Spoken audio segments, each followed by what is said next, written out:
Hello साथियों, स्वागत है आपका जीके नॉलेज यूट्यूब चैनल पर। और आज हम लोगों का नया सीरीज रेलवे स्पेशल जो वन लाइनर क्वेश्चन के माध्यम से शुरू होने जा रहा है। ये मोस्ट इम्पॉर्टेंट और रिपीटेड क्वेश्चन, ऐसे सवाल जो रेलवे परीक्षा में बार बार मतलब एक बार नहीं कई बार पूछे गए हैं। अगर आप सवाल देखेंगे तो आपको खुद ही पता लग जाए कि हाँ, ऐसे ही सवाल पूछे जाते हैं। तो चलिए शुरू करते हैं आज का अपना पहला क्वेश्चन। क्वेश्चन नंबर 1, अंगूठा, तर्जनी और मध्यमा को एक दूसरे के लंबवत स्थिति में किए जाने पर यदि तर्जनी चुंबकीय क्षेत्र की दिशा को इंगित करती है, तर्जनी मतलब अंगूठे के बाद वाली उंगली, और अंगूठा चालक की दिशा को इंगित करता है, तो मध्यमा प्रेरित धारा की दिशा को इंगित करेगा। यह क्या कहलाता है? तो ये फ्लेमिंग के दाएं हाथ का नियम कहलाता है। शायद आप लोग पढ़े भी होंगे, क्लास 10th 11th में है ये फ्लेमिंग के दाएं हाथ का नियम। और इसका ये डिटेल रहा, अंगूठा, तर्जनी और मध्यमा जो एक दूसरे के लंबवत स्थिति में किए जाने पर यदि तर्जनी चुंबकीय क्षेत्र की दिशा को इंगित करती है और अंगूठा चालक की दिशा को इंगित करता है, तो मध्यमा प्रेरित धारा की दिशा को इंगित करेगा। यही फ्लेमिंग के दाएं हाथ का नियम कहलाता है। क्वेश्चन नंबर 2, भारतीय संविधान के अनुच्छेद 80 के अनुसार भारत में राज्यसभा में सदस्यों की अधिकतम संख्या होती है। तो ये 250, 250 राज्यसभा में अधिकतम 250 सदस्य हो सकते हैं। और इसका विवरण किसमें दिया गया है? अनुच्छेद 80 में। तो चलिए अब नेक्स्ट पेज पे चलते हैं।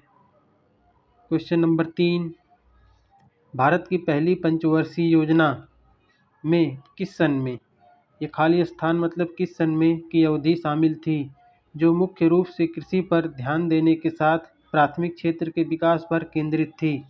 तो ये प्रथम पंचवर्षीय योजना 1951 से 56 तक चली थी और पंडित जवाहरलाल नेहरू की सरकार कांग्रेस की सरकार थी।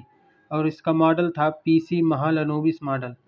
पीसी महालनोबिस मॉडल पर आधारित थी, जिसमें कृषि पर ध्यान दिया गया और साथ में प्राथमिक क्षेत्र के विकास पर भी केंद्रित थी। नेक्स्ट क्वेश्चन, भारत सरकार के संस्कृति मंत्रालय द्वारा सन 2004 में किस द्रविड़ भाषा को पहली शास्त्रीय भाषा का दर्जा दिया गया था? तमिल, जो तमिलनाडु की भाषा है। पहली बात तो शास्त्रीय भाषा का पहली बार दर्जा सन 2004 में दिया गया था और सबसे पहले तमिल को ही दिया गया था। Next question, question number 5, Bharat का सबसे बड़ा नदी द्वीप माजुली किस नदी में स्थित है? ब्रह्मपुत्र। तो भारत का सबसे बड़ा नदी द्वीप कौन सा है? माजुली द्वीप। ये असम में है। माजुली द्वीप असम में है और ब्रह्मपुत्र नदी पर है। क्वेश्चन नंबर 6, भारत के संविधान के अनुच्छेद 344 1 और 351 के अनुसार 8वीं अनुसूची के अंतर्गत कितनी भाषाओं को मान्यता दी गई है? तो ये 22 भाषाओं को मान्यता दी गई है। और ये 8वीं अनुसूची में इसका विवरण है। जब पहली बार जब संविधान लागू हुआ था तो उसमें मात्र 14 भाषाएं थी। फिर आया 21वां संविधान संशोधन, जिससे सिंधी भाषा जोड़ी गई। 21वें संविधान संशोधन से सिंधी भाषा जोड़ी गई थी। उसके बाद 71वां संविधान संशोधन नेपाली, मणिपुरी और कोंकणी, जिसे हम शॉर्ट में नमक कहते हैं, इसका शॉर्ट ट्रिक जिससे याद रहता है, नेपाली, मणिपुरी, कोंकणी। उसके बाद 92वां संविधान संशोधन, उसमें बोडो, डोंगरी, संथाली, मैथिली, इसको शॉर्ट में हम BDMS ऐसे याद करते हैं, बोडो, डोंगरी, संथाली, मैथिली। तो 14 भाषाएं थी। 21वें में सिंधी, 15वीं फिर नेपाली, मणिपुरी, कोंकणी 16, 17, 18, फिर बोडो, डोंगरी, संथाली, मैथिली 19, 20, 21, 22, टोटल 22 भाषाओं का उल्लेख 8वीं अनुसूची में और अनुच्छेद 351। नेक्स्ट क्वेश्चन, क्वेश्चन नंबर 7, निम्नलिखित राज्यों में से किस राज्य में हार्नबिल और मोआत्सु उत्सव मनाया जाता है? बहुत बार पूछा गया क्वेश्चन, नागालैंड। इसका सही उत्तर नागालैंड। ये हार्नबिल महोत्सव वाला नागालैंड, ये बहुत ज़्यादा बार पूछा गया क्वेश्चन है। हार्नबिल महोत्सव कहाँ मनाया जाता है? नागालैंड में। नेक्स्ट क्वेश्चन, क्वेश्चन नंबर 8, खाली स्थान भारत के तमिलनाडु राज्य और द्वीप राष्ट्र श्रीलंका के उत्तरी प्रांत के जाफना जिले के बीच स्थित है। तो पाक जल डमरू मध्य, ये एक जल संधि है जो भारत और श्रीलंका के बीच स्थित है। श्रीलंका का जाफना जिला जो श्रीलंका के उत्तर में स्थित है और भारत का दक्षिण दोनों के बीच पाक जल डमरू मध्य, जो दोनों को जली स्थलीय भाग को अलग करता है। भारत और श्रीलंका के स्थलीय भाग को पाक जल डमरू मध्य अलग करता है। नेक्स्ट क्वेश्चन, भारतीय संविधान के राज्य के नीति निर्देशक सिद्धांत किस संविधान से लिए गए हैं? आयरलैंड का संविधान, और इसका अनुच्छेद 36 से अनुच्छेद 51 तक है। भारत के नीति निर्देशक तत्व या सिद्धांत। नेक्स्ट क्वेश्चन, क्वेश्चन नंबर 10, भारतीय संविधान के किस अनुच्छेद के प्रावधानों के तहत राष्ट्रपति को प्रत्येक 5वें वर्ष की समाप्ति पर या ऐसे पूर्वोत्तर समय पर जिसे राष्ट्रपति आवश्यक समझे वित्त आयोग का गठन कर सकता है? तो अनुच्छेद 280। पहली बात, वित्त आयोग का गठन कौन कर सकता है? राष्ट्रपति। क्वेश्चन में ही कई सारी डिटेल्स छुपे हुए हैं।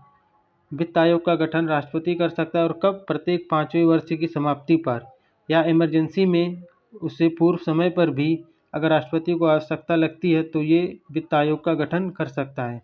अनुच्छेद 280। नेक्स्ट क्वेश्चन, अनुच्छेद 51A जिसमें मौलिक कर्तव्यों का वर्णन है, तो मौलिक कर्तव्य किसमें है? अनुच्छेद 51A को किस संविधान संशोधन के तहत संविधान में शामिल किया गया था? 42वां संविधान संशोधन 1976, जिसे लघु संविधान भी कहा जाता है। इंदिरा गांधी की सरकार थी तो इसमें बहुत ज़्यादा संशोधन किए गए थे। 42वां संविधान संशोधन, इसमें मौलिक कर्तव्यों को जोड़ा गया था, और ये रूस से लिया गया है। मौलिक कर्तव्य हमारे संविधान में रूस से लिया गया है। नेक्स्ट क्वेश्चन, क्वेश्चन नंबर 12, निम्नलिखित में से कौन सी धातु कमरे के तापमान पर तरल रूप में होती है? पारा। इसका राइट आंसर ऑप्शन नंबर 3, पारा। नेक्स्ट क्वेश्चन, क्वेश्चन नंबर 13, मनुष्यों में सामान्य प्रकुंचन और अनुशिथिलन या रक्तचाप दाब कितना होता है? तो 120/80। ये तो 60 में सबको याद रहता है, 120/80, पर इसका MMHG और MMHG लास्ट में लगा होना चाहिए, क्योंकि कई बार पेपर में ऑप्शन में 120/80 तो देगा, पर यहाँ कुछ और दे देगा, MM दे देगा या MMGG दे देगा, इसलिए MMHG ये भी इम्पॉर्टेंट है। नेक्स्ट क्वेश्चन, बंगाल की खाड़ी के तट पर कोणार्क का सूर्य मंदिर, जिसे ब्लैक पैगोडा के नाम से भी जाना जाता है, में कब बनाया गया था? तो 13वीं शताब्दी में। ये गंग वंश के द्वारा बनाया गया था। और कोणार्क का सूर्य मंदिर, जिसे ब्लैक पैगोडा के नाम से भी जाना जाता है, ये भी क्वेश्चन बन जाता है। जैसे कोणार्क के सूर्य मंदिर को क्या कहा जाता है? Black pagoda. Next question, question number 15, Bharat का संविधान को लागू हुआ था? तो 26 जनवरी 1950 को भारत का संविधान लागू हो गया था। भारतीय संविधान में समावेशित स्वतंत्रता, समानता और बंधुत्व के आदर्श किस संविधान से लिए गए हैं? फ्रांस के संविधान से। ये बंधुत्व और समानता जहाँ भी आएगा ये फ्रांस से ही संबंधित होगा। तो स्वतंत्रता, समानता और बंधुत्व के आदर्श फ्रांस के संविधान से लिए गए हैं। Next question, question number 17, NITI Aayog का गठन खालिस्तान 2015 को भारतीय योजना आयोग को समाप्त करके उसके स्थान पर किया गया था। तो 1 जनवरी 2015 को, जो पहले योजना आयोग चलती थी, जैसे पंचवर्षीय योजना, प्रथम पंचवर्षीय योजना, द्वितीय पंचवर्षीय योजना, ऐसे ऐसे चलती रही थी। फिर 2015 में जब बीजेपी की सरकार आई, नरेंद्र मोदी ने इसको ख़त्म कर दिया और नीति आयोग का गठन कर दिया 1 जनवरी 2015 को। नेक्स्ट क्वेश्चन, वह प्रक्रिया जिसमें अम्ल और क्षार अभिक्रिया करके लवण और पानी बनाते हैं, कौन सी अभिक्रिया कहलाती है? उदासीनीकरण। जिसमें अम्ल और क्षार मिलते हैं और लवण और पानी बनाते हैं, उदासीनीकरण हो जाती है, जिसका pH मान 7 होता है। उदासीन का pH मान 7 होता है। नेक्स्ट क्वेश्चन, क्वेश्चन नंबर 19, मनुष्यों के लिए ध्वनि का श्रव्य परास लगभग कितना होता है? तो 20 हर्ट्ज से 20,000 हर्ट्ज तक, 20 हर्ट्ज से 20,000 हर्ट्ज तक, यहाँ तक मनुष्य सुन सकता है। नेक्स्ट क्वेश्चन, क्वेश्चन नंबर 20, यदि किसी लेंस की फोकस दूरी 25 सेंटीमीटर है तो उस लेंस की क्षमता क्या होगी? इसका आंसर है 4 डायोप्टर। लेकिन कैसे होगा ये भी आपको बताते हैं। लेंस की क्षमता, देखिए जो फोकस दूरी होती है वो लेंस की क्षमता के व्युत्क्रमानुपाती, मतलब उल्टा होता है। तो लेंस की क्षमता को हम P से दर्शाते हैं और फोकस दूरी को, जो कि व्युत्क्रमानुपाती होता है, तो 1/F, मतलब ये अगर घटेगा तो ये बढ़ेगा, ये बढ़ेगा तो ये घटेगा। तो इसको इसी फार्मूले पे लग के ये 4 डायोप्टर आएगा। कैसे?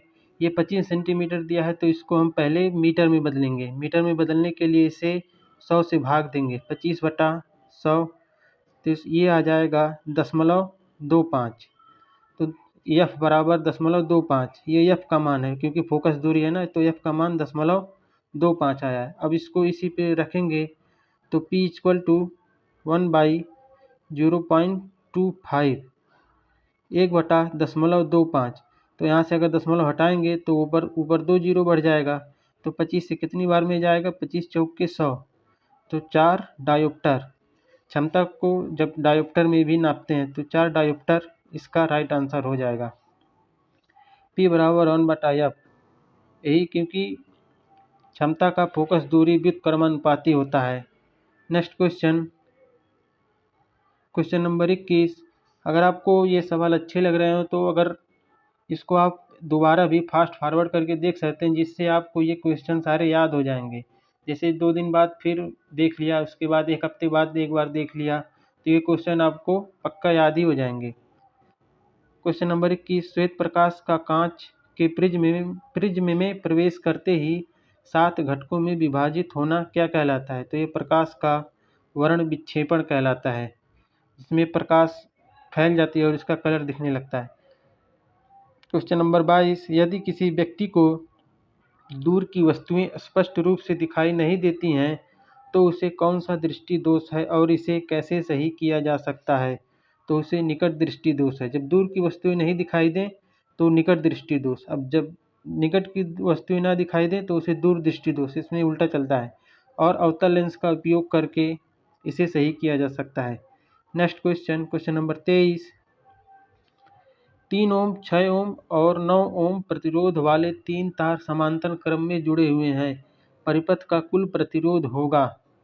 तो समांतर क्रम अगर ये श्रेणी क्रम में होता तो उसका सूत्र रहता R1 plus R2 plus R3, पर ये समांतर क्रम में है तो ये हो जाएगा 1/R equal to 1/R1 plus 1/R2 plus 1/R3।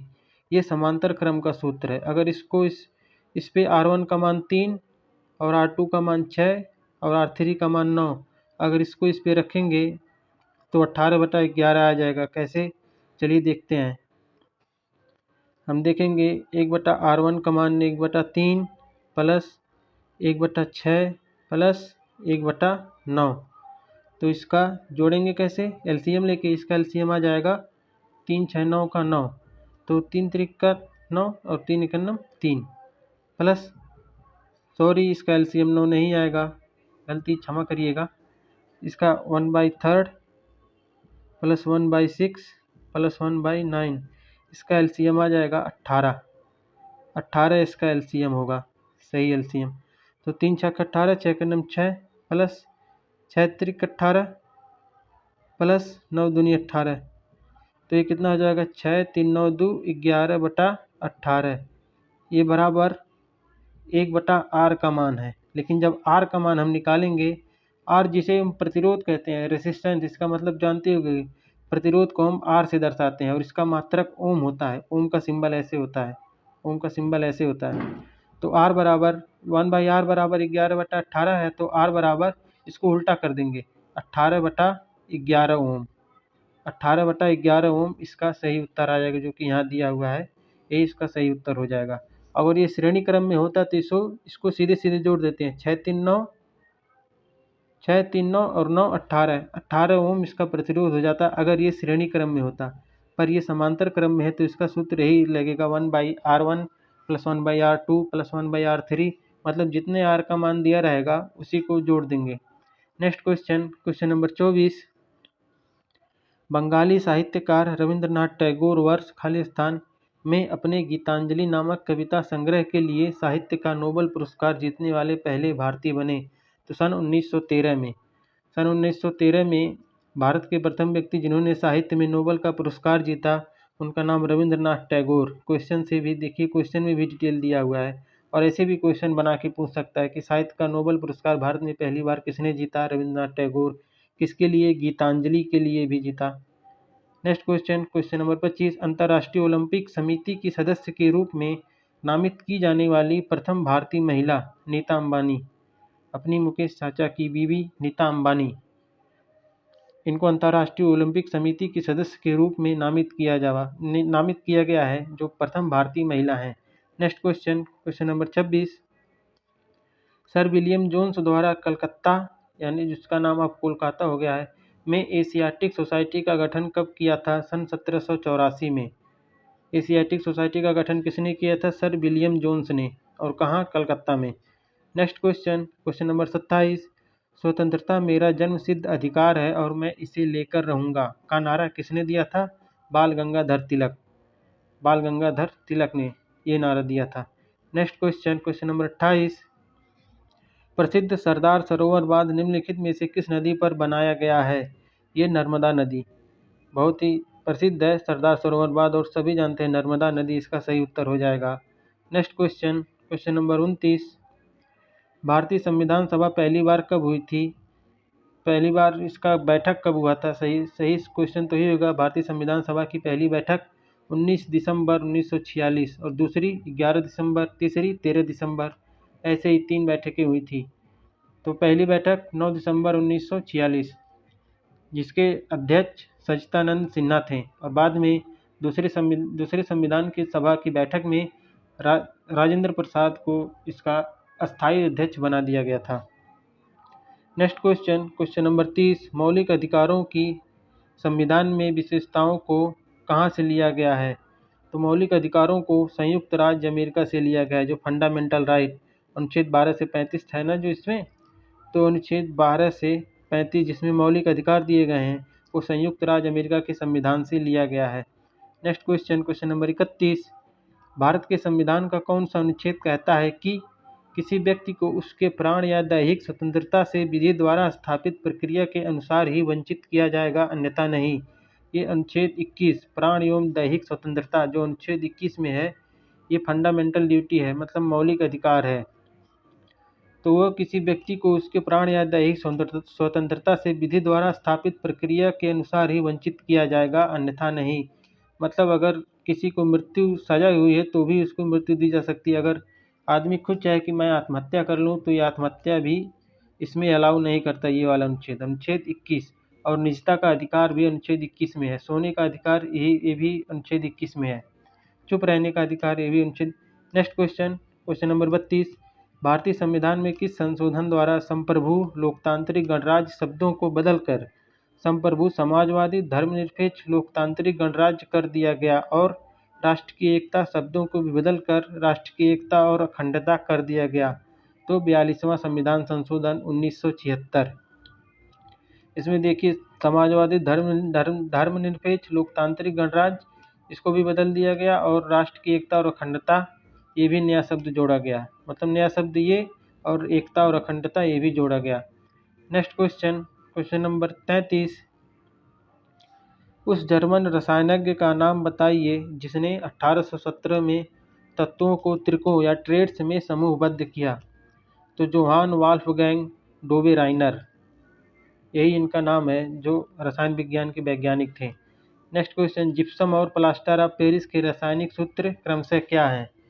तो CaSO4 इंटू 2H2O, ये जिप्सम का हो गया, और CaSO4 इंटू हाफ H2O, मतलब जिप्सम से अगर हम आधा पानी का 1.5 पानी के अणु निकालेंगे, जिप्सम से CaSO4 इंटू 2H2O से 1.5 अणु पानी का निकाल लेंगे तो प्लास्टर ऑफ पेरिस बन जाएगा, जिसका सूत्र CaSO4 इंटू हाफ H2O हो जाएगा। नेक्स्ट क्वेश्चन, क्वेश्चन नंबर 35, खाली स्थान की प्रक्रिया में लोहे को जस्ता की एक कोटिंग द्वारा संरक्षित किया जाता है। गैल्वनीकरण, गैल्वनीकरण की प्रक्रिया में लोहे को जस्ता की एक कोटिंग द्वारा संरक्षित किया जाता है जिससे उसमें जंग वगैरह ना लगे। क्वेश्चन नंबर 36, यांत्रिक ऊर्जा किनका योग होती है? गतिज ऊर्जा प्लस स्थितिज ऊर्जा।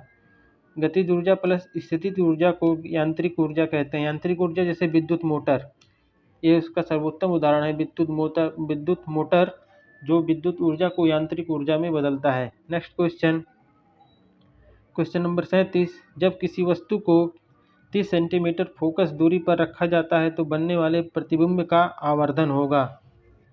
तो इसका तो 1/v equal to 1/f minus 1/v। तो v का मान तो दिया नहीं है तो v को हम लोग हटा देंगे, इसको 1/f से ही सॉल्व करेंगे, 1/f से ही सॉल्व करेंगे। तो 30 सेंटीमीटर दिया है, पहले इसको हम लोग मीटर में बदलेंगे। तो 30/100, क्योंकि 1 मीटर में 100 सेंटीमीटर होता है, तो 100 से बदलेंगे तो इसका आ जाएगा ये 0.3 मीटर ये आ जाएगा। अब इसको इस पे रखेंगे 1/0.3, अगर इसको भाग देंगे तो 0.33 इसका सही उत्तर आ जाएगा। भाग देना तो दशमलव हटाएंगे, एक जीरो बढ़ाएंगे, ऐसे भाग दे देंगे तो 0.33 आता जाएगा। इसका उत्तर यही रहेगा 0.33। Next question, question number 38। भारतीय रिजर्व बैंक की स्थापना 1 अप्रैल 1935 को की गई थी। रुपए 5 करोड़ की शेयर पूंजी के साथ की गई थी। जब भारतीय रिजर्व बैंक की स्थापना की गई थी तो उसमें 5 करोड़ रुपए की शेयर कैपिटल के साथ की गई थी। और ये किस समिति की सिफारिश पर? यंग हिल्टन की समिति की सिफारिश पर, यंग हिल्टन समिति की सिफारिश पर आरबीआई की स्थापना की गई थी। और इसके प्रथम गवर्नर सर ओसबोर्न स्मिथ थे। सर ओसबोर्न स्मिथ जो भारतीय रिजर्व बैंक के प्रथम गवर्नर थे। और प्रथम भारतीय governor sir CD. Deshmukh, sir CD. Deshmukh ये प्रथम भारतीय गवर्नर थे रिजर्व बैंक ऑफ इंडिया के। और वर्तमान संजय मल्होत्रा वर्तमान गवर्नर है आरबीआई के। और इसका राष्ट्रीयकरण कब हुआ था? 1 जनवरी 1949 को इसका राष्ट्रीयकरण हुआ था। तो चलिए नेक्स्ट क्वेश्चन, क्वेश्चन नंबर 39। किसे भारतीय योजना और अर्थव्यवस्था के वास्तुकार के रूप में जाना जाता है? पीसी महालनोबिस, जिनका पूरा नाम प्रशांत चंद्र महालनोबिस था। और इन्हीं के मॉडल पर भारत में प्रथम पंचवर्षीय योजना लागू हुई थी। तो क्वेश्चन नंबर 40। यूकैरियोटिक कोशिकाओं के किस कोशिकांग को आत्मघाती थैली भी कहा जाता है? लाइसोसोम। देखिए लाइसोसोम को कोशिका की आत्मघाती थैली भी कहते हैं। Next question, question number 41। कौन सा विटामिन रक्त का थक्का जमने के लिए आवश्यक प्रोटीन और कैल्शियम को सक्रिय करता है? विटामिन के। इसका सही उत्तर हो जाएगा विटामिन के। Question number 42। भारत की 2011 की जनगणना के अनुसार भारत का सर्वाधिक जनसंख्या वाला राज्य कौन सा है? उत्तर प्रदेश। ये सभी जानते हैं क्योंकि 2011 के बाद अभी तक जनगणना नहीं हुई। तो भारत का सर्वाधिक जनसंख्या वाला राज्य Uttar Pradesh. Next question, question number 43। कौन सा अधिनियम कानूनी रूप से एक ग्रामीण परिवार के ऐसे वयस्क सदस्यों को एक वित्तीय वर्ष में 100 दिन के वैतनिक रोजगार की गारंटी देता है जो रोजगार की तलाश में हैं और अकुशल शारीरिक श्रम करने के इच्छुक हैं? तो महात्मा गांधी राष्ट्रीय ग्रामीण रोजगार गारंटी अधिनियम, जिसको मनरेगा भी कहते हैं, मनरेगा, इसका अधिनियम सन 2005 में आया था। इसको नरेगा नाम से इसका अधिनियम आया था और 2006 में ये लागू हुआ था। 2 फरवरी 2006 को लागू हुआ था। और ये मनरेगा कब हुआ था? मतलब महात्मा गांधी शब्द जोड़ा गया सन 2009 में। तो अधिनियम 2005 का एक्ट था और 2006 में लागू हुआ था। मनरेगा हुआ 2009 में। इसमें एक वित्तीय वर्ष में 100 दिन की रोजगार गारंटी देता है। Next question, question number 44। किस वेद को सबसे बड़ा और संग्रह में सबसे महत्वपूर्ण माना जाता है, जिसमें 1028 सूक्त हैं, जिन्हें मंडल नामक 10 पुस्तकों में विभाजित किया गया है? ऋग्वेद। तो ऋग्वेद को 10 मंडल में विभाजित किया गया और इसमें सूक्त की संख्या 1028 है। और ये सबसे पुराना वेद भी है और सबसे बड़ा भी है। नेक्स्ट क्वेश्चन, उस पुर्तगाली खोजकर्ता का नाम क्या था जिसने 1498 में यूरोप से भारत के नए समुद्री मार्ग की खोज की थी? Vasco D gamma. पहली बार वास्को डी गामा पुर्तगाली था और पहली बार समुद्र के रास्ते से ये भारत आया था। Next question, question number 46। Bharat के किस गवर्नर जनरल ने व्यक्तिगत का सिद्धांत मतलब डॉक्ट्राइन ऑफ लैप्स की नीति तैयार की? लॉर्ड डलहौजी। सन 1853 के आसपास ये गवर्नर था और इसने भी प्रथम रेल भी चलवाई थी मुंबई से ठाणे 1853 में, तभी लॉर्ड डलहौजी ही था। नेक्स्ट क्वेश्चन, 1828 में ब्रह्म समाज की स्थापना किसने की? राजा राम मोहन राय। इसे भारतीय समाज सुधारक भी, जिन्हें भारतीय समाज सुधारक भी कहा जाता है, राजा राम मोहन राय को। Next question, question number 48। 1924 में भारतीय राष्ट्रीय कांग्रेस का वह अधिवेशन कहाँ आयोजित किया गया जिसकी अध्यक्षता महात्मा गांधी जी ने की थी? बेलगाम अधिवेशन, जो कर्नाटक में है। और ये कब हुआ था? सन 1924 में। ये भी पूछ लेता है कि बेलगाम अधिवेशन कब हुआ? सन 1924 में। और बेलगाम कहाँ है? कर्नाटक में। इसकी अध्यक्षता महात्मा गांधी जी ने की थी। यंग बंगाल आंदोलन की शुरुआत किसने किया था? हेनरी विवियन डिरोजियो ने। Young Bengal, Henry Vivian Derozio ने। नेक्स्ट क्वेश्चन और लास्ट क्वेश्चन, भारत छोड़ो आंदोलन के दौरान गांधी जी ने करो या मरो का आह्वान किस स्थान पर किया? बॉम्बे। और ये भारत छोड़ो आंदोलन कब हुआ था? 1942। और इस समय गवर्नर जनरल कौन था? खूब पूछता है, लिनलिथगो। लिनलिथगो। लिनलिथगो। तो आप गो से याद करते हैं, भारत छोड़ो गो, तो इसका गवर्नर लिनलिथगो था। और इसी में ऑपरेशन जीरो आवर भी चलाया गया था। 1942 में जब गांधी जी ने न करो या मरो का नारा दिया, तब ऑपरेशन जीरो आवर चला के सभी प्रमुख नेताओं को गिरफ्तार कर लिया गया था। तो साथियों, ये था आज का one liner question episode 1। Episode 2 हम जल्द ही लाएंगे, 1 या 2 दिन में। तब तक अगर आप इसे दोबारा देखना चाहें तो फास्ट फॉरवर्ड करके देख सकते हैं, जिससे आपको कंठस्थ हो जाए और याद भी हो जाए। और रिवीजन करने के लिए आप 1 हफ्ते बाद 2 हफ्ते बाद भी देख लेंगे अगर, तो आपका रिवीजन अच्छे से हो जाएगा और परीक्षा में आप बेहतर कर पाएंगे और क्वेश्चन भी आपका मजबूत हो जाएगा। तो चलिए मिलते हैं नेक्स्ट एपिसोड में। Thank you.